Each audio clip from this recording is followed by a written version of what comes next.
Hello and welcome back. Um, Today we'll be discussing on GRPO. Now, GRPO is a very important topic in terms of AI. We'll be further discussing about why do we have to study GRPO and why is it so important. So let's not waste time and dive into it. So GRPO is Group Relative Policy Optimization. Now this name is huge, but before just diving right into it, we'll be having a bit of background. So, as we all know, that it is dependent on the reinforcement learning. So, what is reinforcement learning? Let's take an example of robot free kick. Like we have designed a robot that does free kick and plays football for us, and its target is to actually miss the goalkeeper and produce maximum goals. So let's say it kicks the ball and the goalkeeper catches it.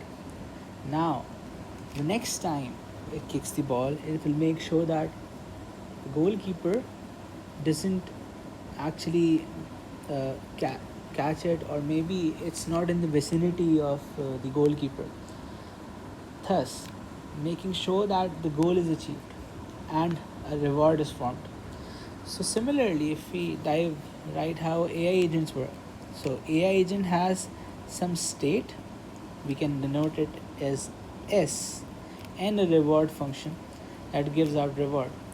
So what AI agent does, that it chooses an action which can be A, which formulates some change in its environment, and the result is a change in state, and the new state is returned with a sort of reward back to the agent. Now, this all actions depend on some policy. We can denote policy by this and this icon. So, what it does is it's a probability that an action is taken given that a state. Like we may say that there's an obstacle in front of us. So, this is a new state, and we have to take right or left, otherwise we'll crash into the wall or whatever. But we are dependent on state. Let's say there's no wall, we'll keep moving forward, right? So that's why our policy depends on state. Given a state, we take an action. So the policy is the strategy. So we can also say that this is the strategy an agent follows. Um, One another example I can take is a kid that takes out candies from a game, and he tries it. That maybe he loves the candy, maybe it's a dark chocolate candy the kid doesn't like. So in this example, the kid would try to maximize the taste of it. There's some sort of reward attached to it, that when a kid tastes this candy, there's two options. Maybe the kid likes it, or maybe the kid just doesn't like it, he dumps it. So what he'll try to do is maximize his reward structure by choosing the right candy. Maybe it's a lollipop that he loves most. So he'll try to adjust his move according to the way to maximize his reward. Now, in this example, what the reward would be? The reward would obviously be the candy or the points the kid scores, the example I just gave, and the return would be total candies over time. How many lollipops he got, how many chocolates he got. So, yes, over the time. Now, we have covered reinforcement learning, so we can just dive into it, the policy gradient. So, we knew that this icon is for policy, right? So the policy is the action that nudges more reward. we all want more reward, right? The student works for the reward that he'll get more marks, or maybe ये होगा कि उसको शाबाशी मिलेगी teacher से. तो इसलिए ही एक बंदे को वो पॉलिसी रखता है स्टूडेंट जिससे उसको ज़्यादा से ज़्यादा शाबाशी मिले. Similarly, we had policy gradient methods. So the policy gradient methods weren't that great. If we talk about the vanilla policy gradient methods that were generally introduced, it had many problems. Like it could be that it had high variance, which is also not good, because that causes unstable learning. And another great issue it had, that sometimes good moves, if a move is उसका reward अच्छा है, then may be उसकी जो training data है उसको आप इतना change कर दोगे कि इसके बाद जो है बहुत आपका एजेंट जो है कॉन्सेप्चुअली बहुत दूर चला जाएगा अपने करंट सिनेरियो से. मतलब कि इसका मतलब ये हो सकता है जैसे एक अच्छी मूव आई, जो पॉलिसी है ना, पॉलिसी जम्स अलॉट.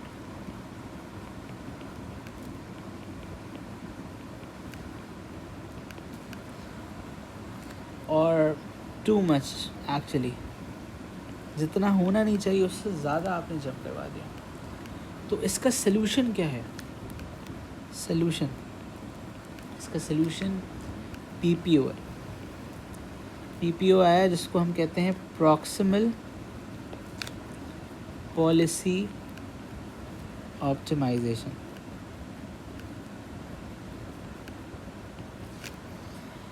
सही है. जब प्रॉक्सिमल पॉलिसी ऑप्टिमाइजेशन आया तो उसमें सबसे इम्पोर्टेंट चीज़ दैट वाज के it introduced the option of clipping updates. The policy changes little at a time. That actually made sure that stability and smooth learning.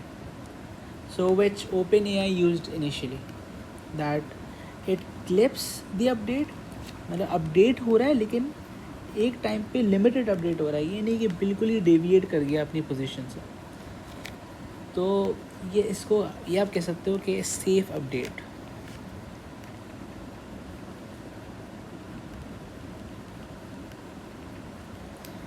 Alright, so by clipping the updates, the policy changes a little at a time, and this way it's safe. Like example would be if you are learning to drive. Example, if you're learning to drive, your teacher would teach you at 20 kilometers per hour, right? Or maybe 40. He won't say कि just start off driving at 120 kilometers per hour, because you are learning right now. So he would ask you to gradually increase the speed and learn. And after all, once you have learned, maybe you can just go on 100 kilometers per hour, 120 kilometers per hour in a second or in a two. But yes, you cannot go directly without learning. So this is a great example of clipping for safe updates. Alright, so what GRPO does? Why did we need GRPO? So GRPO is Group Relative Policy Optimization. Now the name is huge, but now is the real thing that we'll dive into it. Policy keeps learning stable, but the issue was when we train large language models, the rewards are in exact number. हो सकता है किसी को response अच्छा लगे मेरा, किसी को अच्छा ना लगे, चैट जीपीटी जो हमें बोल रहा है. तो इसमें मसला ये था कि ये मेरे लिए it was a preference. This word is really important right now.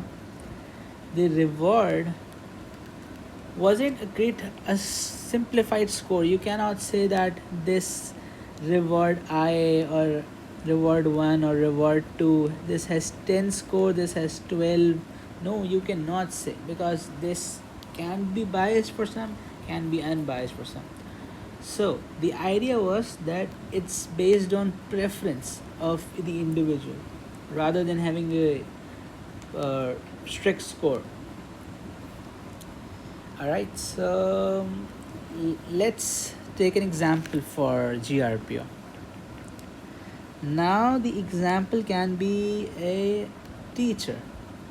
Teacher की एग्जांपल लेते हैं, which is that let's say in teacher asks every student to write an essay, but eventually instead of marking each essay that this essay has 80 marks, this has 85 marks, instead of marking that essay, the teachers just mention it that this is the best essay, number one position, and this is the second best essay.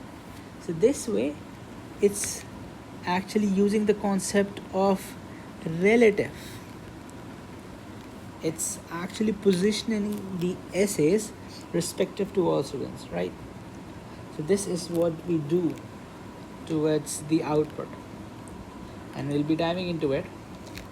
So the idea is that it's more sample efficient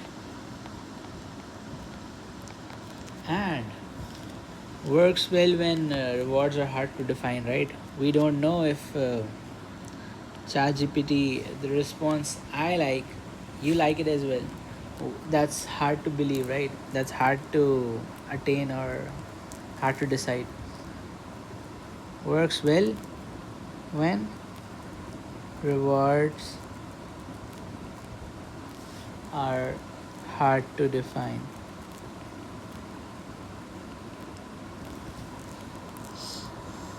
Alright, so a visual recap we can have that we went on reinforcement learning basics, we went to policy gradient, we heard what the issues the policy gradient had.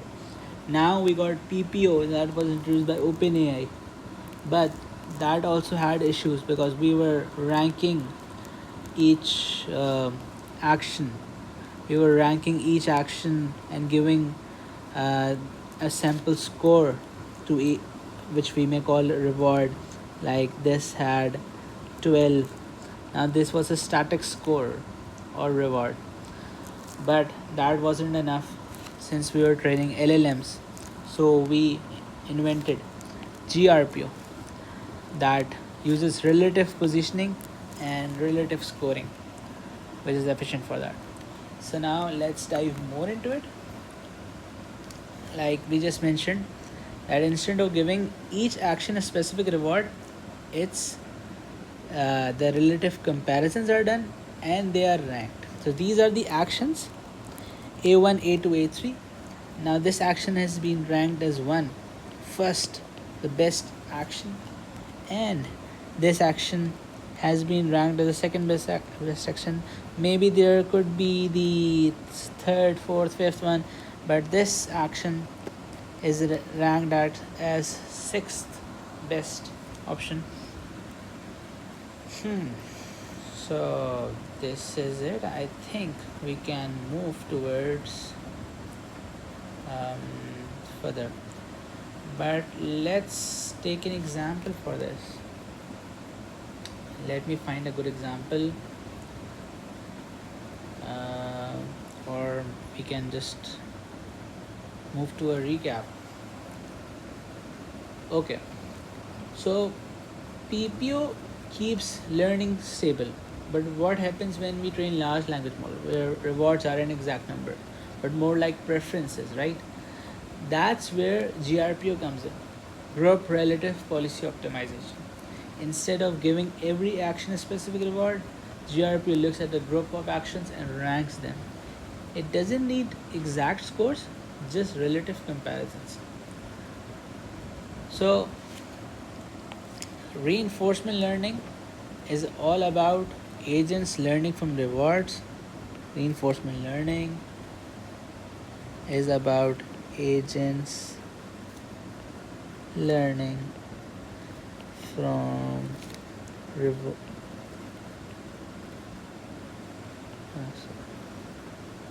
reward.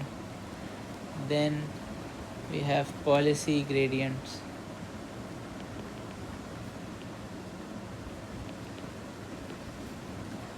Then we had PPO that produced clipping. Then we finally jumped to GRPO, which had relative rankings.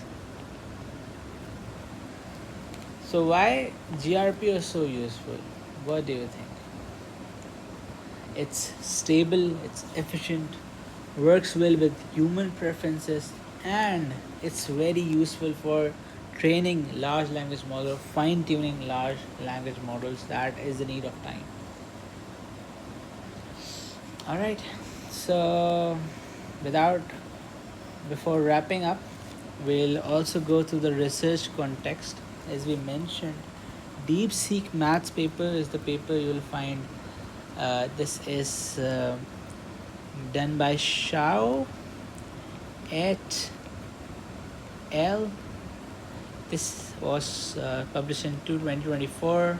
This paper suggests GRPO as a variant of PPO that is lighter, not a credit network, but more efficient for reasoning tasks. After which, DeepSeek uses GRPO in its reasoning training pipeline, which we may call DeepSeek R1. We have seen it, we all have seen it, which also, if you may recall, was trained on just on a fractional of cost, just with the help of GRPO to generate high quality mathematical reasoning in R1. And it also used group statistics. So what group statistics is basically that it compares each reward with its mean, the mean of the group of rewards. So technically there are many rewards. We take out the mean of that reward and we subtract it with the each reward entry. So we'll dive further when we are seeing the formula for this. At the last stage, we can see that it reduces memory and compute cost, by which I just mentioned. It was trained at the fractional of cost of what OpenAI ChatGPT 4o was trained. So let's dive to the most interesting yet difficult part, which is this whole equation. Now this whole equation really haunts people, but I'll actually try to make absolute easy for you. Now we have obviously used PPO here, since PPO is a baseline for studying, and we know that PPO is a lighter version of GRPO.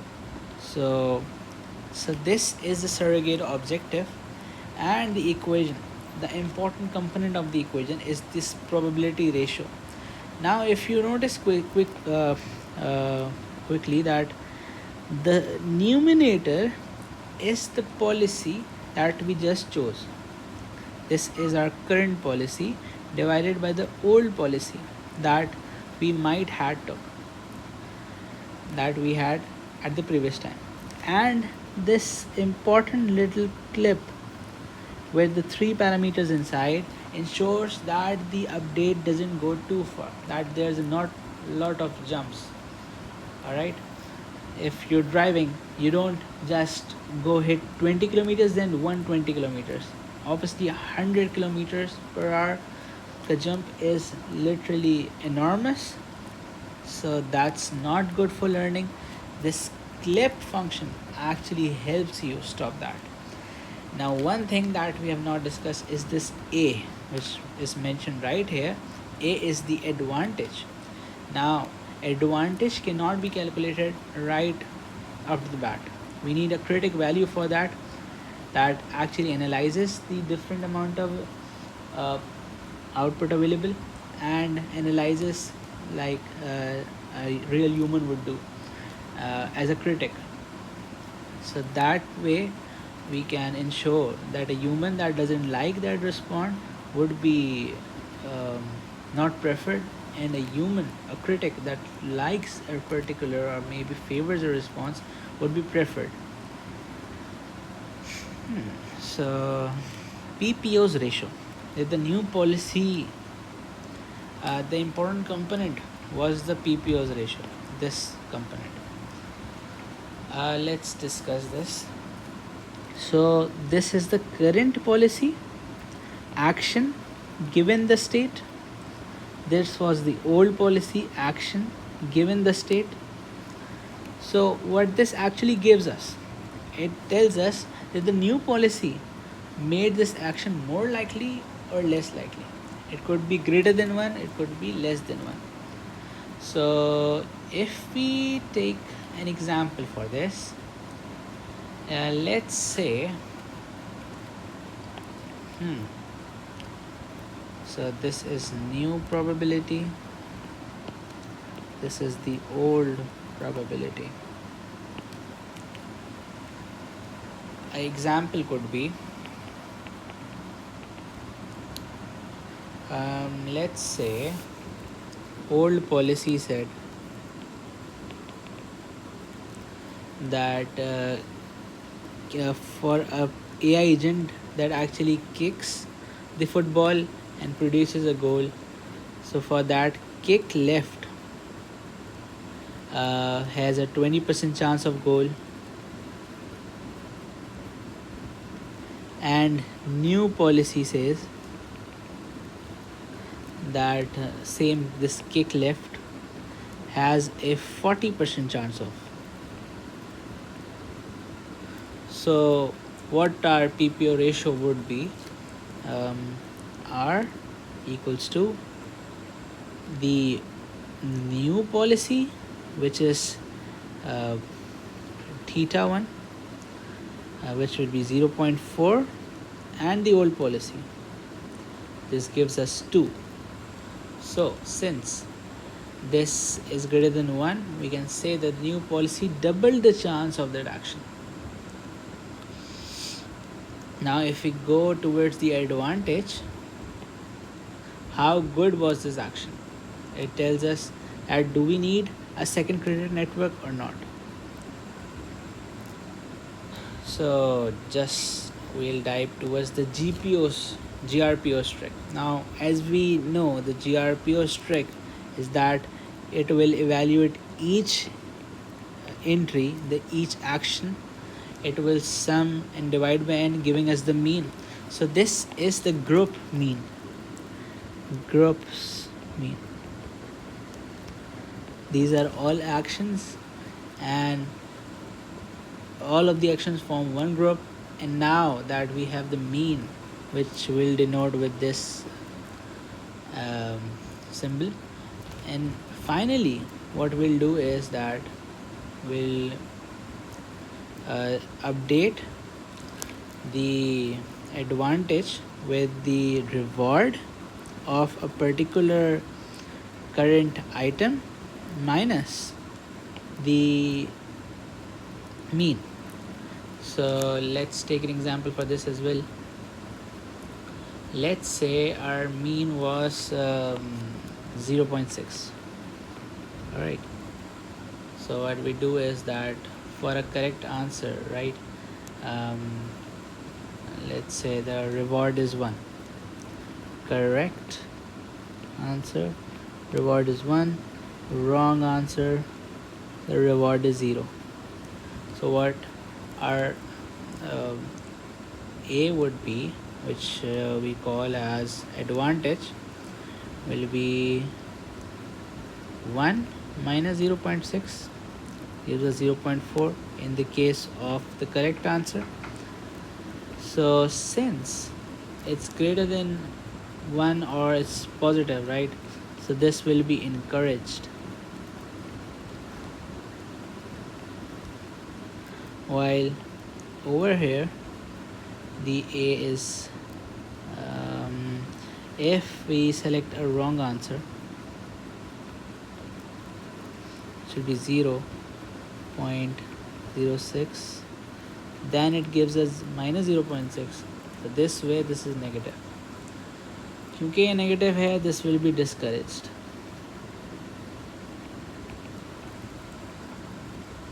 So there's been a lot of fuss. Let's summarize this.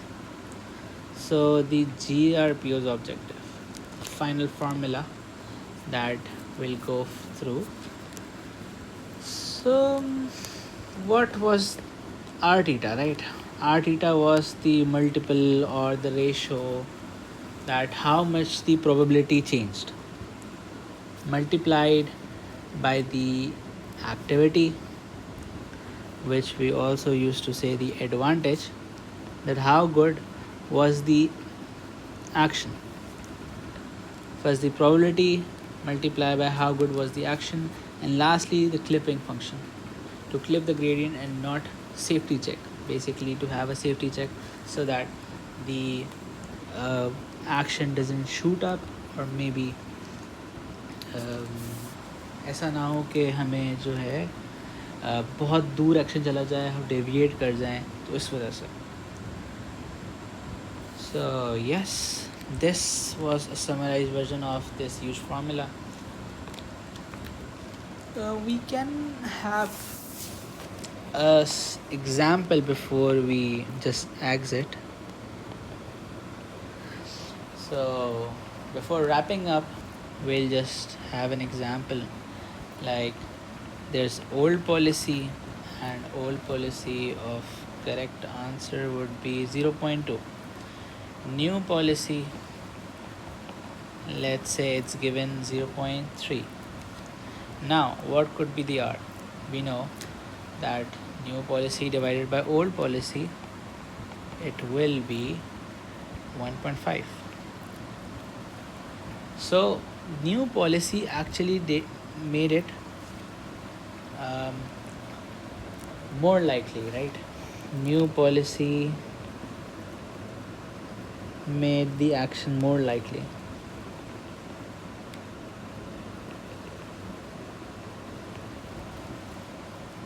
Suppose that the group average is 0.6. I'll also mention group average. So now what our GRPO does is that it calculates the A, and one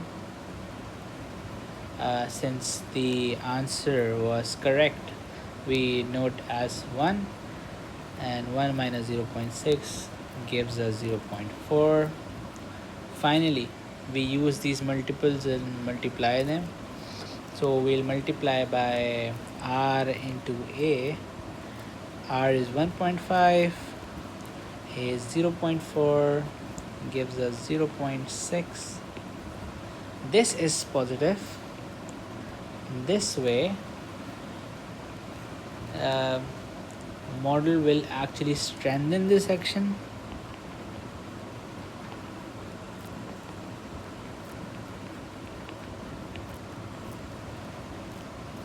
and increase its probability.